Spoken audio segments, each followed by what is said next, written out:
Você já deve ter visto das ferramentas mais avançadas fazendo traduções simultâneas, né? Você está numa reunião online, nem precisa saber a língua que a outra pessoa está falando com você, porque a tecnologia vai traduzir para você imediatamente. Logo, isso deve estar nos nossos óculos inteligentes, em outras ferramentas. E aí você pode pensar, eu ainda preciso aprender outra língua? O que vai acontecer com as escolas de idioma? Será que elas vão acabar? Será?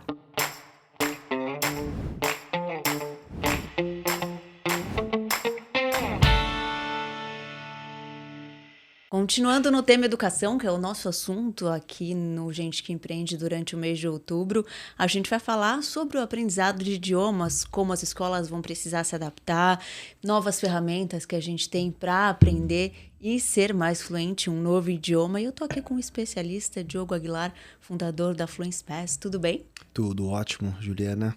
Obrigado pelo convite. Parabéns pelo projeto, ser aí uma líder num contexto de expansão do empreendedorismo no Brasil, e promover o empreendedorismo nunca é demais. Nunca é demais, então, também concordo, esse é o objetivo. Vamos em frente, inclusive, construção, né? Exato, inclusive trazer informação sobre novidades, né, tecnologia, inovação, para que todo mundo esteja aí pronto para um futuro que logo chega, né? É isso aí. O futuro bate nas nossas portas todos os dias. Exatamente. Obrigada por aceitar o convite. Eu quero começar já entendendo da onde surgiu a sua ideia. Você já empreendeu outras vezes, com compra coletiva, com outros negócios, trabalhou em grandes empresas também, é desenvolvedor. Da onde surgiu a ideia de trabalhar com educação e especificamente com aprendizado de idioma? Legal. Bom, talvez a explicação seja... Eu me enxergo como uma pessoa que gosta de construir coisas ou resolver problemas. E entre resolver problemas, talvez problemas que tenham mais altruísmo. Eu acredito que a educação acabe passando um pouco por isso. Então, eu sou uma pessoa de tecnologia. A Fluency Pass, ela é uma edtech de idiomas, né? A gente começa por um contexto ali de intercâmbio, quando eu tenho um período sabático em 2015, com 25 anos. Passo por algumas experiências e penso, pô, isso daqui pode ser melhorado e pode ser mais democrático. Por que o intercâmbio é para poucos? Como que eu posso fazer o intercâmbio ser para muitos? Desde informação a também questões de precificação. Então a Fluency Pass, naquele momento, ela nasce como uma plataforma de intercâmbio, criando a possibilidade para o estudante fazer o intercâmbio com total transparência de pesquisa, comparação e reserva, com o preço da escola sem taxa de agência.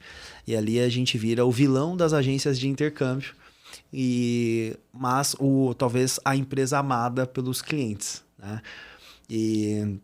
Então, nesse momento, a gente tem um contexto de plataforma de tecnologia que o estudante pesquisa, compara e reserva, e aí a gente embarca milhares de pessoas aí ao redor do mundo. Quando a gente embarca milhares de pessoas ao redor do mundo, a gente percebe uma coisa que é muito incomum entre eles. Saem do Brasil depois de 5, 6, 7 anos aprendendo inglês, só que com dificuldade de falar, porque trava na hora de falar.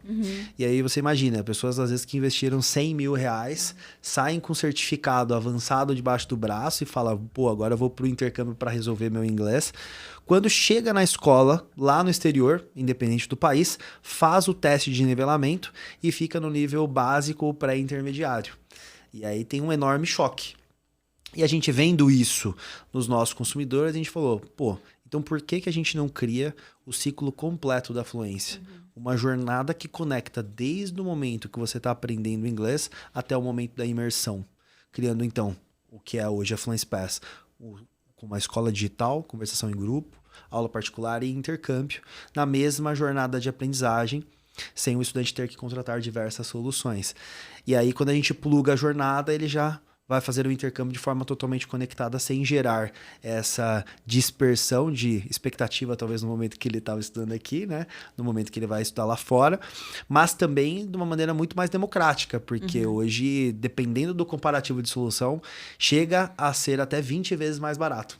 Então, é uma disrupção tanto em termos de tecnologia, como também de acesso, né? E eu ia perguntar isso, você consegue ter essa metodologia que garante a fluência ali em um ano, Você associa a tecnologia, o método de aprendizado com o intercâmbio e você consegue ser mais acessível porque você usa a tecnologia para isso.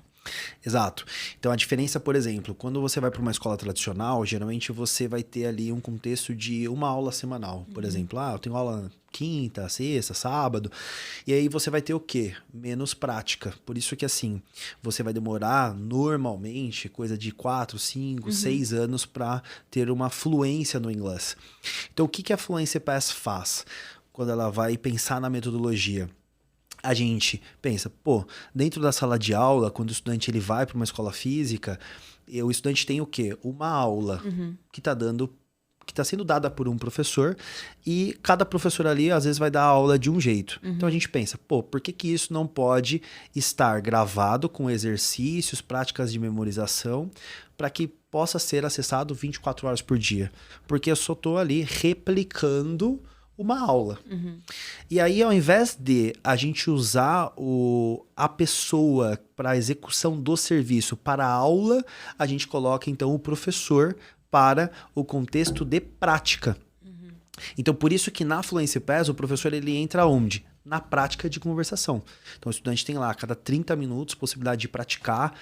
O estudante mais 5 pessoas na classe com o professor, receber feedback ali em grupo, assim como também tem um contexto de aulas particulares. Então, a gente coloca muito mais intensidade na prática e também fazendo, obviamente, o apoio da teoria que a gente já deixou institucionalizado dentro da escola digital. Você já ouviu eu abrir aqui falando sobre esse questionamento, né? A gente vê essas ferramentas com inteligência artificial traduzindo simultaneamente. Aí você pensa, nossa, um dia eu vou ter um óculos inteligente, vou viajar, não vou precisar nem falar a língua daquele país para me comunicar, vai ser tranquilo, né? Então, não preciso aprender mais, não preciso mais aprender inglês. Alguém já te falou isso alguma vez? Mas você tá fazendo isso, daqui a pouco ninguém precisa mais, as escolas de inglês vão fechar. Quando a gente olha, falo que assim, a Fluency Pass, primeiro que a gente é uma empresa de tecnologia, né? Então, a gente é uma empresa de tecnologia na educação. Então, se é uma coisa que a gente não tem medo, é da tecnologia. E quando a gente tem o contexto da inteligência artificial, facilita inclusive a implementação de ferramentas para acessar camadas da população que muitas vezes não teria, inclusive, possibilidade financeira de pagar por uma tutoria, né? Então, pensa, quando eu vou para educação básica e eu tenho um estudante que que era um ribeirinha, lá no extremo do Brasil, eu não tenho muitas vezes um professor que fala inglês naquela região, né? Então, quando a gente fala de tecnologia, quando a gente fala de inteligência artificial, a gente está falando de acessibilidade. E ter mais pessoas falando inglês faz parte da nossa missão. Então, a gente usa a tecnologia e usa, inclusive, vamos dizer assim, o wearables como fatores que pode ser, por exemplo, no caso do wearable, pode ser um gadget que te ajuda no contexto de tradução simultânea, ou mesmo, né, quanto tempo a gente já não tem um Google Tradutor no celular, que as pessoas já usam em viagem, talvez há 10 anos, né, que é você falar e sair a voz do outro lado. Então, assim, coisas nesse sentido que facilita não é uma novidade. A gente começa a ter coisas que funcionam mais em tempo real, né? E a gente acredita que isso naturalmente vai criar um mundo mais conectado. Mas isso não diminui a necessidade ou a vontade das pessoas aprenderem outra língua. Eu acho que diminui quando a gente olha para um contexto de ela ter muitas vezes menos provocação no dia a dia com relação ao idioma. Então, por exemplo, quando você vê um conteúdo em inglês e você não tem o conhecimento de inglês para você conseguir interpretar, isso te relembra que você precisa aprender inglês. Então, eu acredito que isso, na prática, vai criando um pouco desses movimentos, tá? Que pode tirar um pouco da necessidade olhando para o mercado. Agora, obviamente, né, quando isso acontece, o mercado ele também se ajusta. Talvez ele se torne mais competitivo, né? O mercado se concentra. Por isso que quando a gente olha para a Fluency Pass ela não atua, por exemplo, só com adultos que visa empregabilidade, né? A gente olha também para a educação básica, para a preparação da nova geração. A gente olha para a educação básica não só para o inglês, mas com contexto de fluência de habilidades. Então, a gente também tem um contexto de execução de outras habilidades quando a gente olha para a educação básica. Mas lembrando que, quando a gente fala de inglês, a gente está falando de comunicação, né? E qualquer pessoa que ela quer ter uma boa comunicação, ela vai naturalmente aprender, por exemplo, a se comunicar bem na língua que ela quer se comunicar, né? Até aqui mesmo em português. Quantas pessoas falam português, mas muitas vezes não conseguem fazer uma boa negociação, uma boa apresentação, né? Imagina com um wearable que vai te auxiliar nesse processo. Vai ser mais difícil ainda do que puramente o português. Então, assim, a necessidade de se comunicar bem, ela nunca vai deixar de existir. Da mesma forma que, assim, a calculadora existe há muito tempo. Né? Isso não tirou a necessidade da gente ter, no mínimo, né, aspectos básicos olhando para a matemática. E quando a gente olha para o inglês, ele se torna ali obrigatório na grade curricular em 2017, quando a gente tem a orquestração da nova BNCC. E agora a discussão é se, além dos anos finais, que hoje já é obrigatório, se não deveria ser obrigatório olhando para fundamental anos iniciais. Então, a gente está falando que o mercado, ele também, de um outro lado, ele vai se estendendo cada vez mais, né? Então, eu entendo que a tecnologia, ela facilita, mas ela não resolve 100%. E o que ela proporcionar para facilitar, a Fluency Pass vai usar para melhorar ainda mais a experiência dos nossos estudantes. Essa é a pergunta que eu ia fazer agora. Sendo uma empresa de tecnologia, vocês estão sempre de olho no que está acontecendo, até em como a inteligência artificial está evoluindo para trazer soluções para o aprendizado. É isso aí. Então, por exemplo, quando você olha para o contexto da Fluency Pass, a gente já faz o nivelamento da conversação, que é o speaking, com a inteligência artificial. E a gente fez várias comparações. Então, a gente tem mais, vamos dizer assim, estabilidade nas avaliações pela inteligência artificial do que com o professor. Porque com o professor, às vezes um professor te avalia de um jeito, o outro pode te avaliar de outro jeito. Então, uma parte que a gente já faz é na avaliação de speaking. E a gente consegue fazer isso em escala, né? Então, imagina se entrar agora 5.000 pessoas na Fluency Pass, a gente consegue entregar isso em escala. Com o professor já seria difícil, né? Quantos alunos vocês têm hoje? Hoje, em torno de uns 45.000. Tô pensando no contexto geral B2C. E aí, quando a gente olha para outras etapas, então, por exemplo, quando você tem uma jornada personalizada de aprendizagem, você tem ali um contexto de, você errou. Tá, mas será que o feedback que eu vou dar para você é o mesmo feedback que eu dou para o João? Provavelmente não. Então, a gente usa também dentro desse contexto. Aí, por exemplo, conversação. Quando você está fazendo um exercício, eu posso colocar a conversação para você praticar aquele tema específico que você acabou de aprender, né? E de uma maneira dinâmica, não de uma maneira estática, porque eu já teria a possibilidade de fazer isso antes com o speaking, que era basicamente pré-formatado ali, né? Você aprende a gramática e em seguida você faz a conversação ali em sala baseado naquele tema, né? Exatamente. Mas sempre é um pouco rígido, assim. E pensando que quando você está numa sala, numa escola de inglês tradicional, por exemplo, você tem... Por mais que você tenha ali... o aluno fez a prova para ser colocado no nível dele e tal, você tem níveis de aprendizados diferentes ali, né? Pessoas que aprendem diferente. E aí um aluno pode empacar o outro ou vice-versa, né? Exatamente. E para mim, esse é um dos maiores problemas da educação no formato atual. Então, quando você olha, por exemplo, dentro de uma escola, seja ela até para adultos ou para independente da idade, você sempre vai ter dentro do mesmo nível ou do mesmo ano escolar, pessoas que estão mais avançadas do que outras. Então, assim, quem está mais avançado fica desestimulado, porque o contexto é sempre abaixo do potencial que ele tem. Quem está abaixo, muitas vezes, se o professor eleva a régua, começa a ficar para trás. Então, geralmente, um professor que ele orquestra uma sala de aula, ele tem que ir da média para baixo.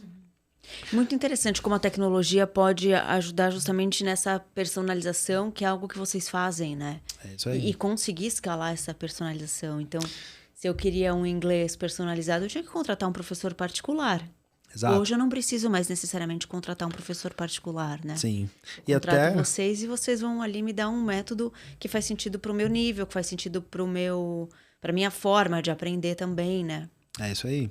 Então, e assim, se a gente for a fazer um comparativo, até antes da inteligência artificial, o simples fato de você num contexto digital conseguir, por exemplo, colocar 2 vezes mais agenda do que um outro estudante, já criaria uma diferenciação. Então, você tem essa possibilidade mesmo sem inteligência artificial.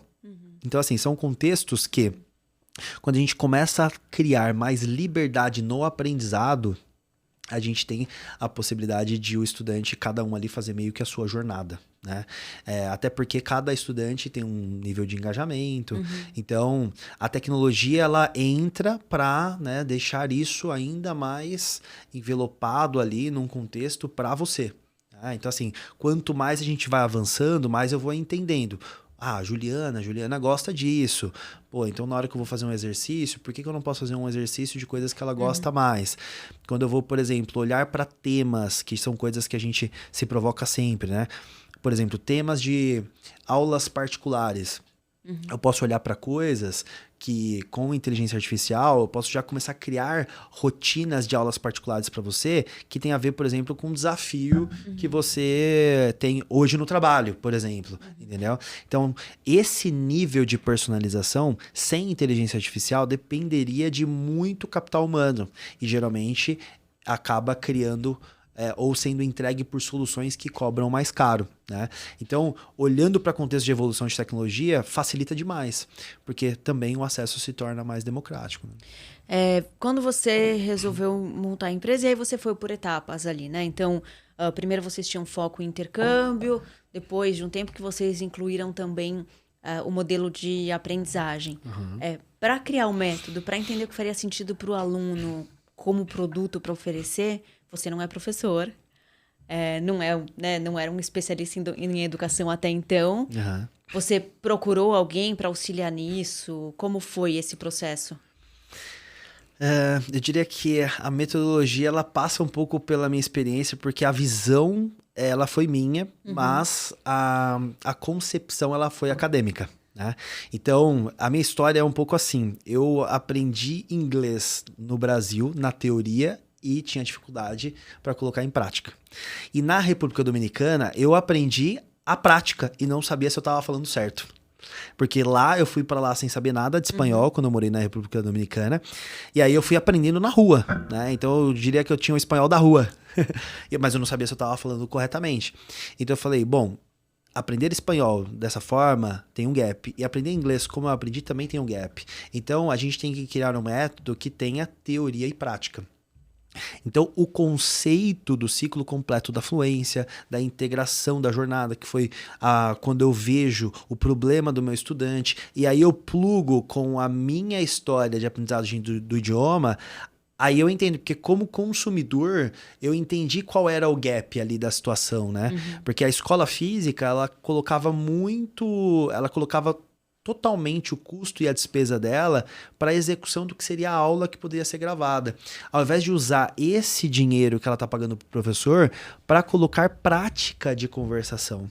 Só que você executar isso também no contexto físico é muito difícil, porque é muito difícil de escalar. A conta acaba não fechando, né? Então eu falei, tá, então para tangibilizar essa solução e criar um ciclo completo, teoria e prática. Aí eu montei o que seria a teoria e prática, né? Então, você faz, por exemplo, uma aula teórica por dia e uma conversação em grupo, que é o contexto prático. E aí você faz as aulas particulares de acordo com o seu plano. Então, assim, dentro do método Fluency Pass, essa é um pouco da rotina. Agora, o que é entregue dentro dessa rotina, que, por exemplo, segue o CFR, que é o Quadro Comum Europeu de Referência de Línguas, que define o que é um nível A1, o que é o nível A2, o que é o nível B1, B2, C1, C2, e o que é entregue dentro dessas etapas, seja na teoria ou seja na prática, aí entra um time acadêmico para entregar isso em alto nível, né? Então, foi a junção ali de dois mundos. Muito bom. Você começou atendendo pessoa física ali no B2C. Esse era o objetivo. Isso, porque na época, como a gente eu vim da experiência do intercâmbio ali junto com a Pamela, que também é fundadora da Fluency Pass, e a gente passa por uma experiência de intercâmbio que poderia ser melhor, o que a gente faz? A gente cria uma solução de intercâmbio olhando para o consumidor final. E aí, esse consumidor final, ele, ao fazer o intercâmbio, é aquele ponto que eu falei do problema, que eu vejo ele saindo do Brasil no avançado no diploma, mas chega lá, tem um nível bem mais baixo.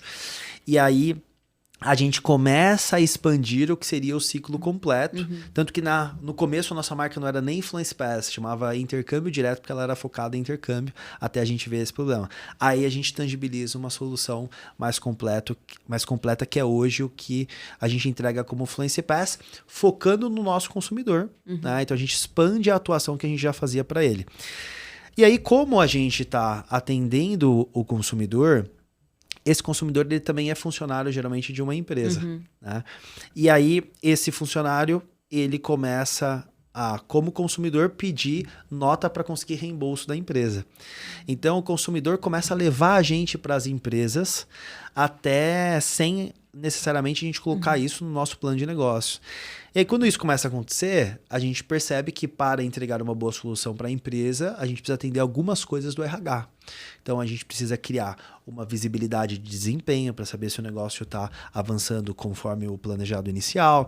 Aí, a gente precisa também criar a possibilidade deles gerirem as licenças, né? Pô, o João saiu da empresa, agora, então tira o João, coloca a Maria, né?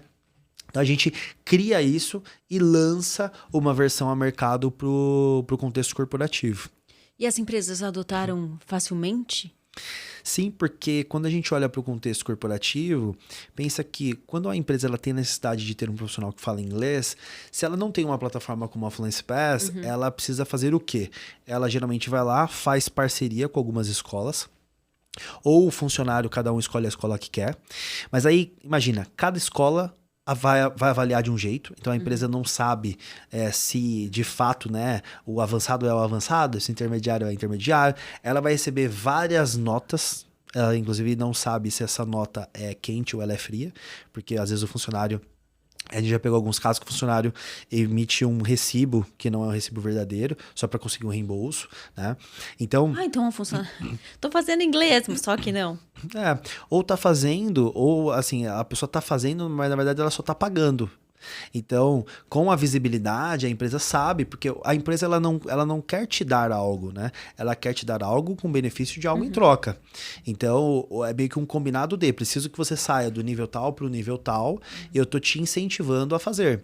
Então, a gente, com o modelo da Fluency Pass, cria a visibilidade, concentra as cobranças e aí facilita demais a vida do RH. Então, na prática, a gente é o salva-vidas do RH quando ele olha para o inglês, que é uma loucura quando não tem uma solução que concentra, seja a Fluency Pass ou qualquer outra solução que consiga fazer isso, porque é uma dor real, né? O RH, ele não pode ficar perdendo tempo e ficar juntando notas, né? Ou tentando tangibilizar um relatório que tem ali vários fornecedores. Ele tem que focar em gerar valor para o funcionário na ponta, né? Ou valor para a empresa. Então, toda essa parte administrativa fica bem resolvido na plataforma. E como você entendeu todas essas adaptações que você precisava fazer para o B2C? Você foi atrás das empresas, meu aluno aqui é de tal empresa, a empresa que está pagando, deixa eu ir lá conversar. Vocês fizeram esse mapeamento? Exato, porque na hora que a gente começa a falar com as empresas, a gente começa primeiro a entender qual era o problema, que foi exatamente isso que eu contei, né? Imagina, quem não tem uma solução nesse sentido passa pelo quê?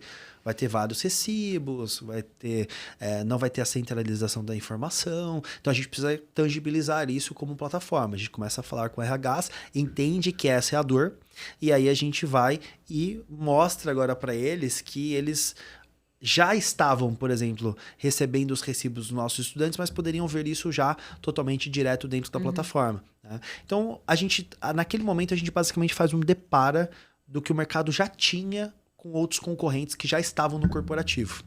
Por exemplo? Por exemplo, uma Open English, né? Uma English Live. Então, são concorrentes que já estavam no contexto corporativo e já ofereciam um contexto desse para o RH. Só que o modelo, na minha visão, ali, ele ainda tinha um grande problema, que era o modelo de venda para o corporativo ainda era tangibilizado para desenvolvimento da fluência. Isso é, a empresa ela contrata quando ela tem a necessidade daquela pessoa falar inglês. E geralmente essa necessidade não vai para, por exemplo, todo mundo da camada de operação, por exemplo. Porque a gente está falando de um custo médio pelo menos de 250, 300 reais. Então eu penso, tá, como que a gente pode criar e democratizar a educação de qualidade agora para mais pessoas? E aí a gente faz uma disrupção do modelo, que foi o mesmo movimento que o Gympass fez anos atrás, né? Então, 8 anos atrás, ninguém pensava em pagar academia para o funcionário. O Gympass foi lá e criou um modelo que é completo, né? Ele é escalável e democrático. E aí, hoje, a empresa paga alguns reais ali e a pessoa tem a possibilidade de ter um benefício. E aí a gente cria, então, uma nova avenida de crescimento no corporativo, que é exatamente um benefício para atração e retenção de talentos. Então, se antes o inglês era R$ 200, 250, agora, dependendo, a empresa paga 7, 8, 10, 12 reais. Vocês fazem corte, né? Então... Sim.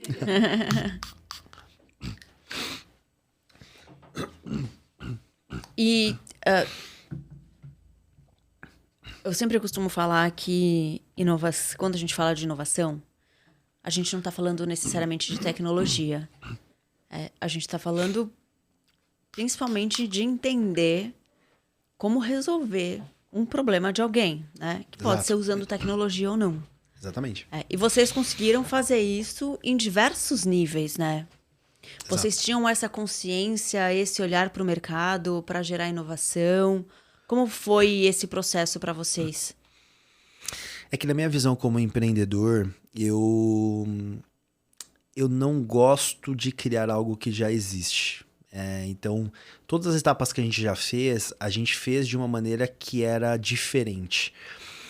E eu sempre faço uma provocação interna que é assim, se fosse para fazer igual, eu contratava um executivo, né? Por isso que eu me coloco na posição de ir lá e construir. Então, quando eu entro no corporativo, eu entro para vender, eu entro falando no front, construindo a unidade de negócio.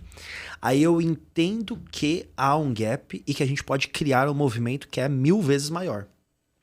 E aí a gente começa a fazer um movimento, por exemplo, nesse sentido. Mesma coisa na educação básica. Na educação básica, eu fui para estudar o problema. Entrei em escola que o Uber me deixava dentro da escola porque era perigoso a região, né? Então, é justamente a gente se colocar no problema para não olhar o que eles já têm, mas como que, talvez, a gente pode criar algo que...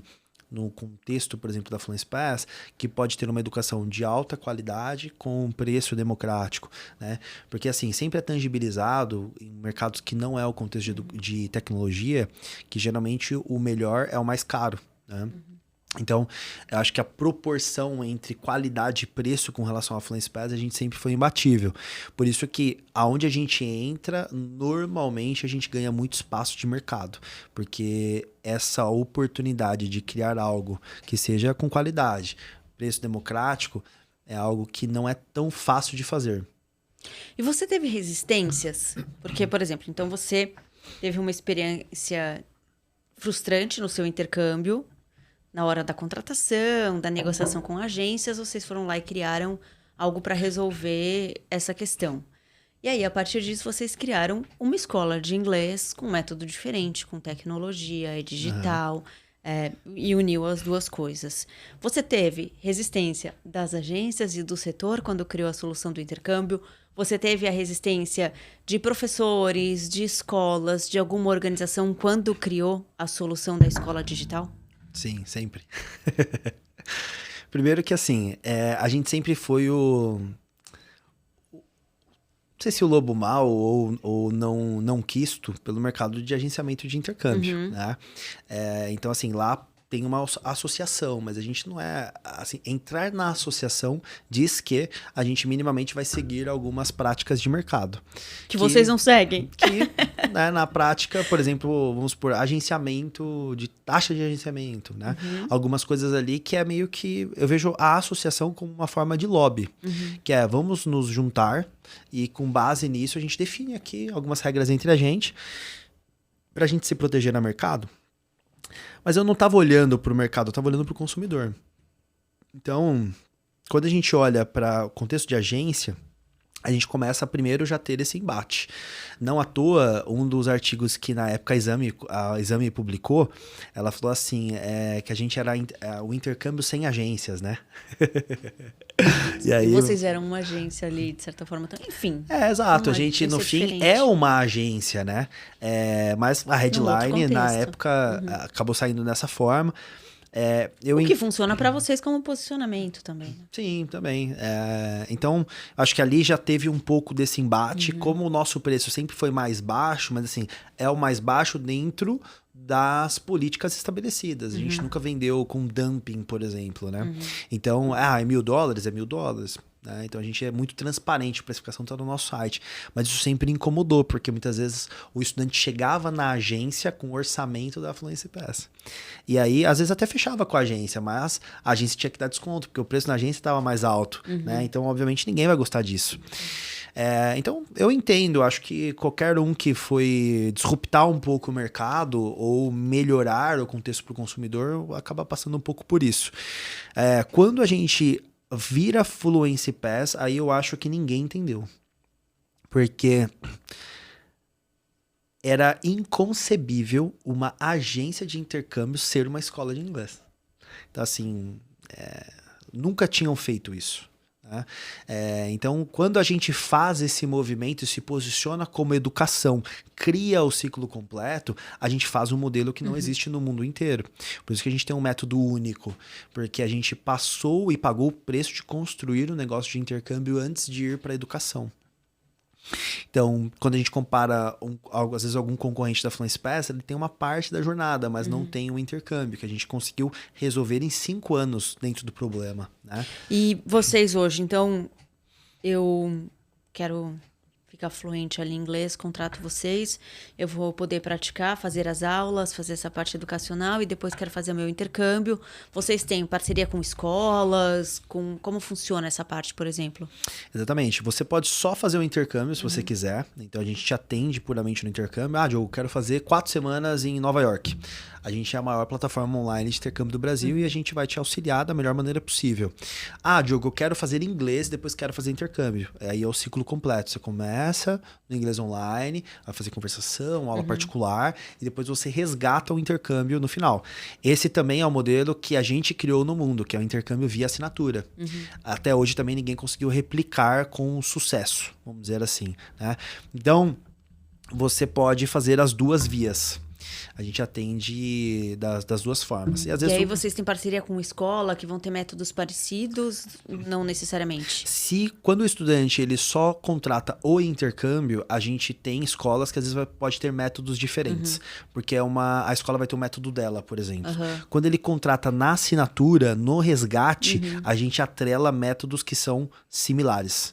Então, geralmente a escola vai seguir um CFR. Então, assim, o método de avaliação, ele é parecido, tá? Então, e aí não tem gap? Como você falou, né? Vai fazer, a pessoa fala inglês aqui, já tá no avançado, tal, chega lá, tá no básico. Com vocês não tem gap. O gap, ele pode existir, por quê? Porque às vezes tem estudante, por exemplo, que ele faz muita prática e ele faz pouca teoria.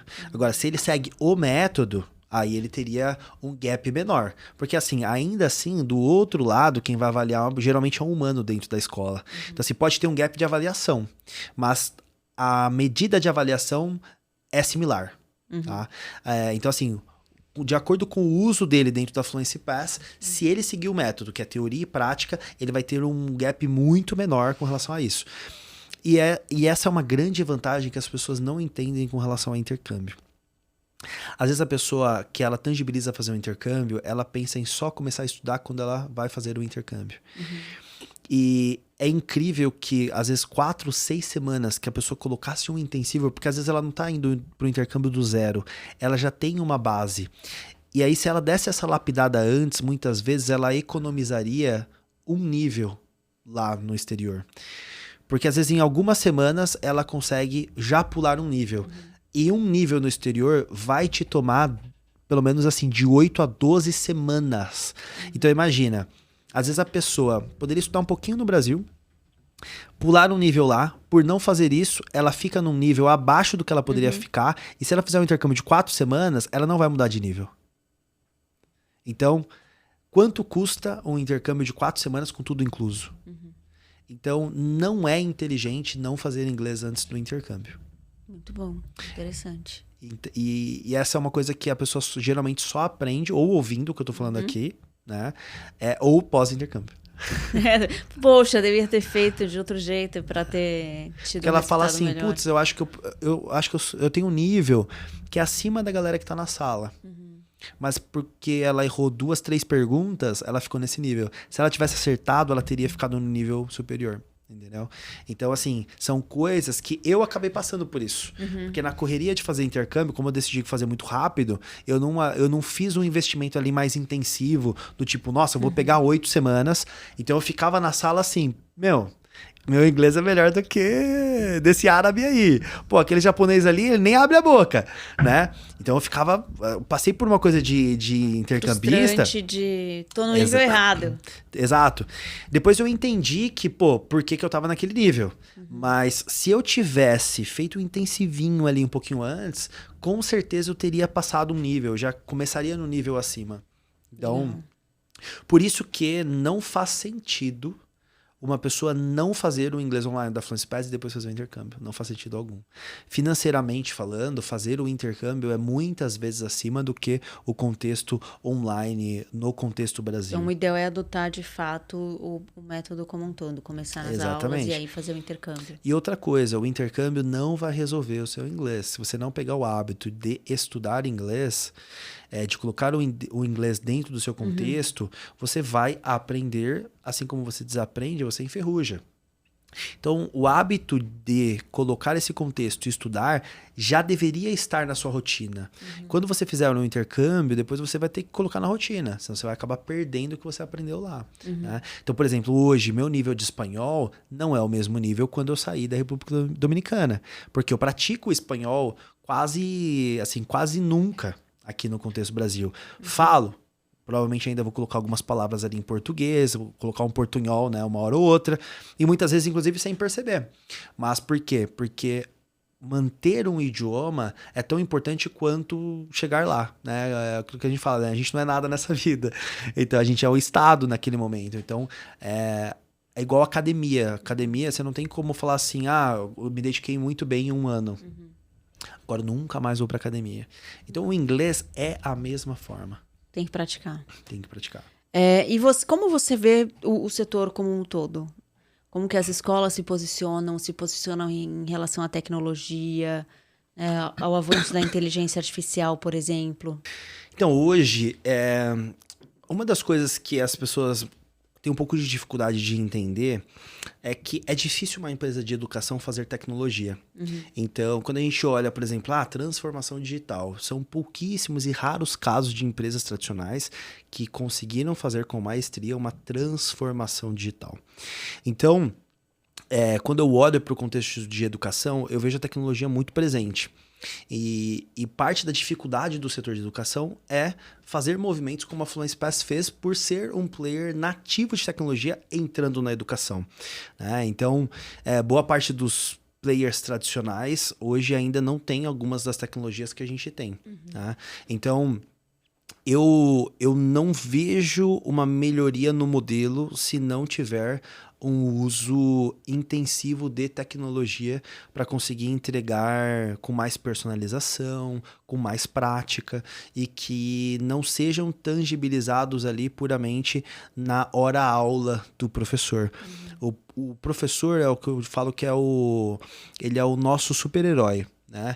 E o contexto de tecnologia é a capa desse super-herói. Então, por exemplo, quando a gente vai fazer o contexto dentro da plataforma, que é de redação, 99% é feito hoje já por inteligência artificial dentro da Fluency Pass. Então o professor ele tem um aspecto final ali, mas é muito final. Tá? Então você vê, é uma tarefa administrativa. A gente foca o tempo do professor aonde? No contexto junto com você. Porque esse lado humano, né, ele tem um valor agregado muito alto. Então a gente, como Fluency Pass, a gente leva muito em consideração o contexto de construção de comunidade, de conexão entre as pessoas. Então a gente entende, por exemplo, que uma aula de conversação em grupo não é só você praticar inglês, é você encontrar novas pessoas, ter a possibilidade de expandir networking, né? E até contextos, né? Uma pessoa que fala inglês com sotaque diferente, outra que de repente tem um outro contexto social, vai usar palavras diferentes. É isso mesmo. Essa parte da socialização, do comunicar, ela é muito importante, né?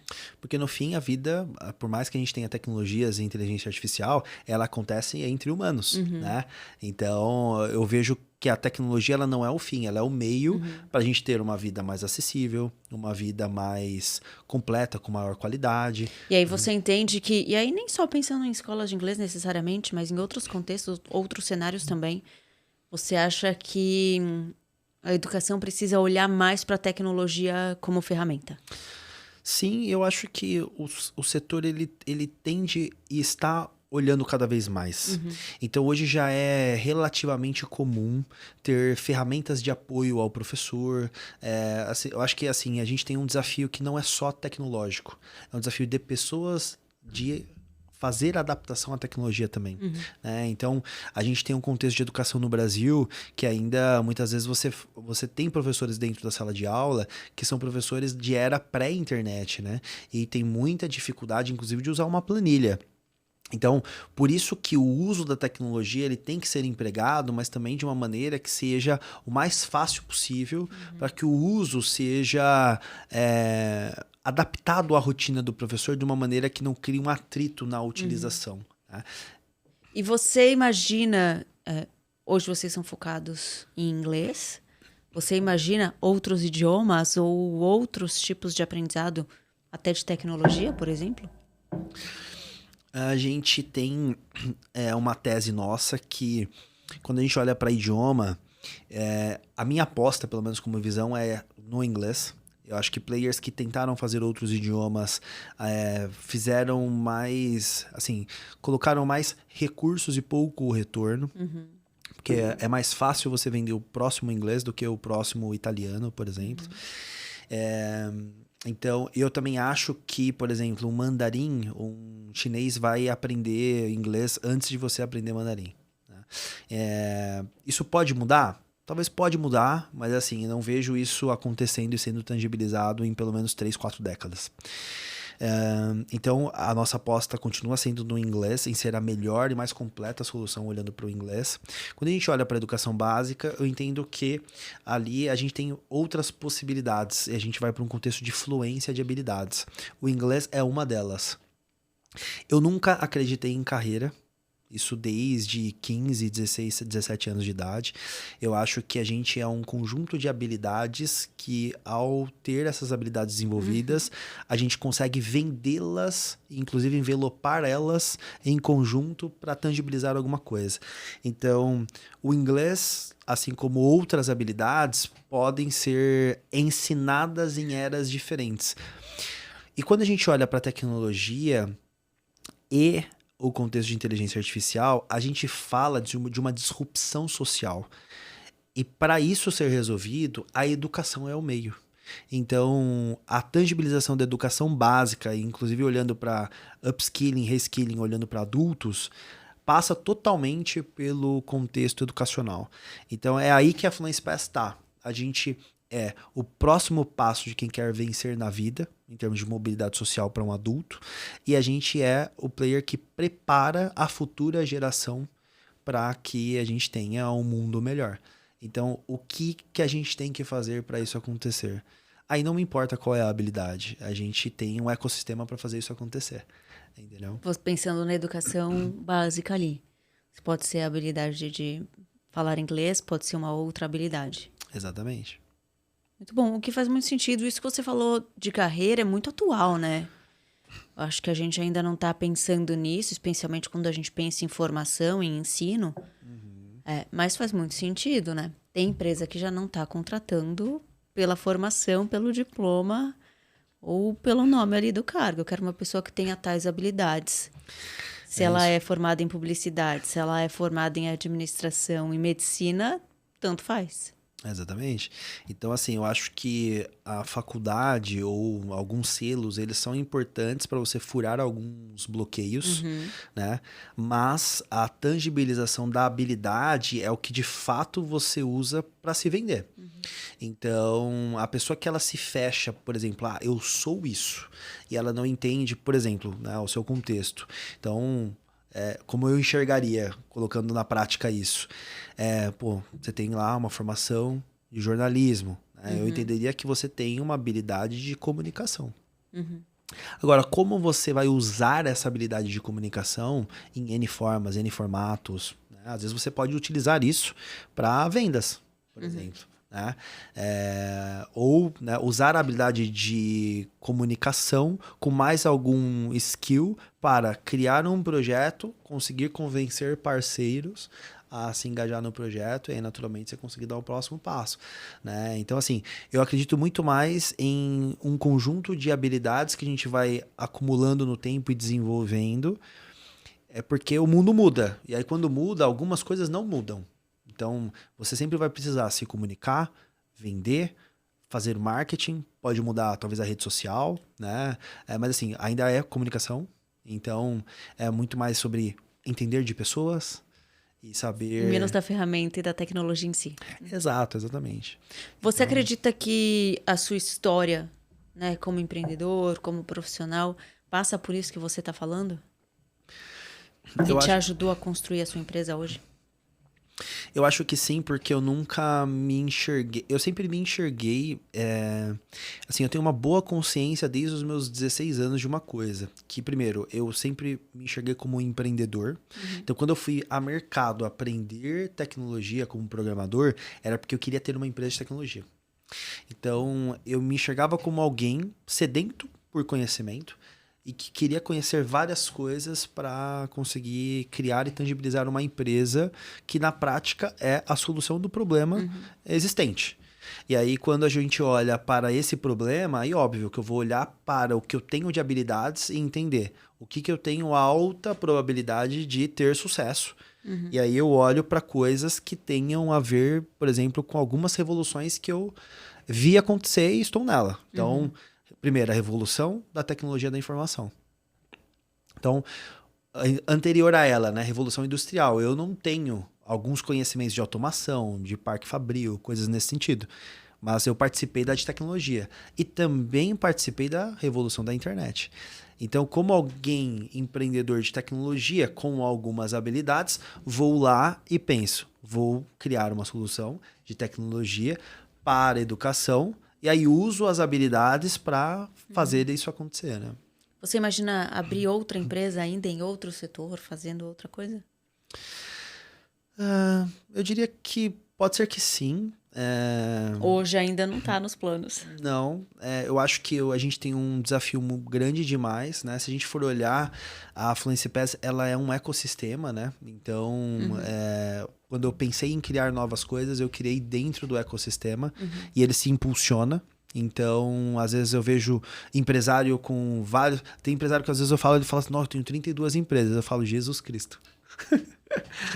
Não é inteligente, não faria sentido algum, mas tudo bem, né? Então, assim, eu não tenho esse perfil. Eu gosto de entrar em coisas que eu entendo que eu tô criando algo que pode ser muito grande. E tá, de fato, ali construindo, entendendo, analisando. E pode ser que daqui, sei lá, 10 anos eu tenha outro problema para resolver, entendeu? Então, eu me vejo como essa pessoa, alguém que, assim, o que me move... eu já tive proposta de venda da minha empresa. Então, assim, o que me move, eu já percebi há alguns anos que não é o dinheiro. O dinheiro, ele é extremamente importante, né? Então, mas o que me move é a construção. É a construção de eu olhar e falar assim, tá, eu sou egresso de educação básica, pública, sei o que é ter verbo to be até o 3º ano, não é um problema resolvido até hoje e eu vou resolver. Então eu pego tudo que eu tenho de recurso, de tecnologia, de experiência, porque uma coisa que eu acho que eu acredito fielmente é que bons problemas falta gente boa. E educação não é onde tem as melhores mentes.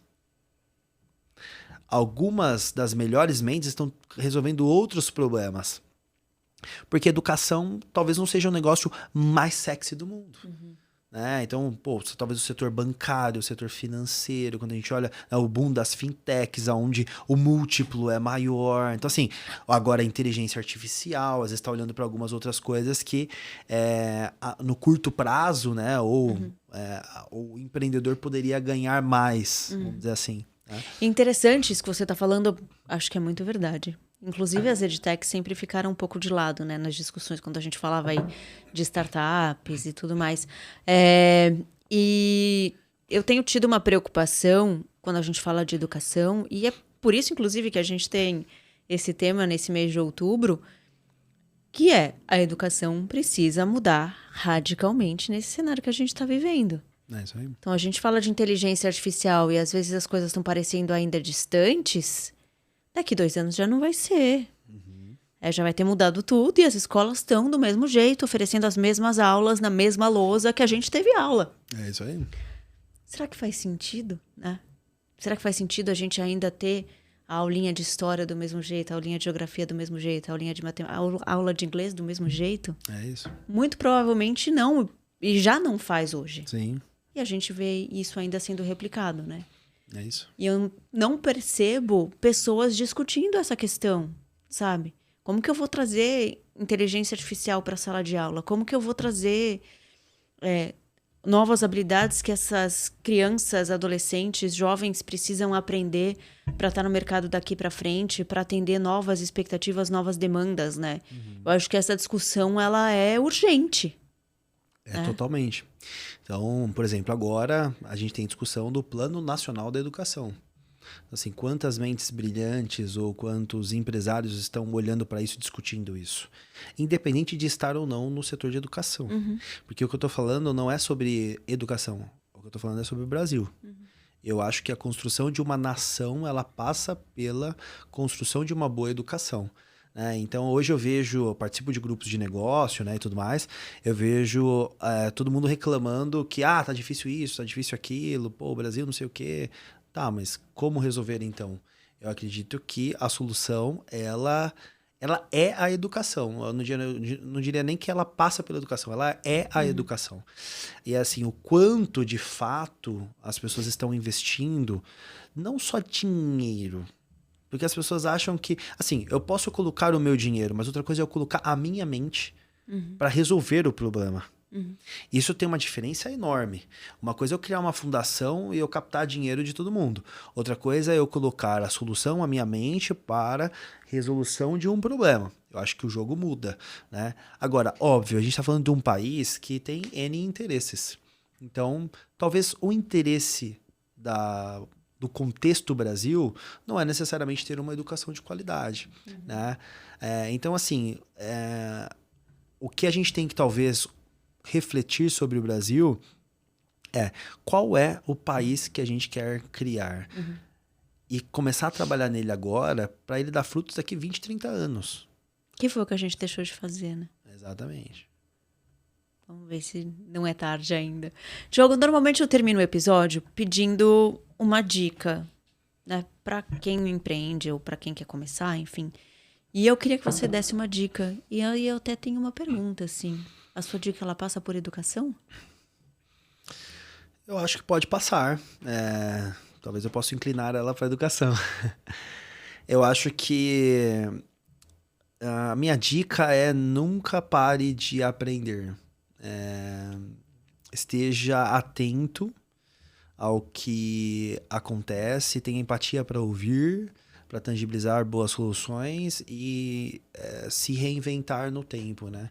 Então, acho que o empreendedor, ele tem que passar por essas fases desde o contexto inicial. E para crescer, eu não sou o mesmo Diogo que começou a empresa. Talvez eu já me matei e ressurgi 5, 6, 7 vezes em momentos diferentes. Então, e nunca deixei de aprender. Então, não entendo que um empreendedor que deixa de aprender, ele se mantém competitivo no mercado que cada vez fica mais dinâmico. E aprender não tem a ver necessariamente com uma faculdade. Tem a ver com, às vezes, a gente olhar para o problema que a gente está, entender literaturas com relação ao assunto, conversar com pessoas e aí buscar o conhecimento para resolver da melhor maneira. Porque o mundo não foi criado hoje. Então, boa parte dos problemas que você está passando, alguém já passou. E existem formas de resolver. Você só não sabe disso ainda. Muito bom, ótima dica e tem muito a ver com o contexto de mundo que a gente vive hoje, em que tudo isso que você falou é primordial, né? Diogo, obrigada por ter aceitado o convite para estar aqui, obrigada por contar a sua história, falar um pouco sobre essa questão de tecnologia e educação, que é algo que a gente precisa discutir muito atualmente, a gente precisa repensar nossos modelos. Você fez isso pensando na educação, no aprendizado de idioma. Parabéns pela sua empresa. Obrigado. E muito obrigada. Obrigado você pelo convite, foi um prazer estar aqui. E incentivar o Brasil nunca é demais, né? E empreender, com certeza, é incentivar o Brasil. Obrigado pelo convite, foi um prazer. Exatamente. Pessoal que ficou com a gente até aqui, não esquece de comentar, curtir, compartilhar com alguém que precisa ouvir esse papo aqui para se inspirar. E até o próximo episódio.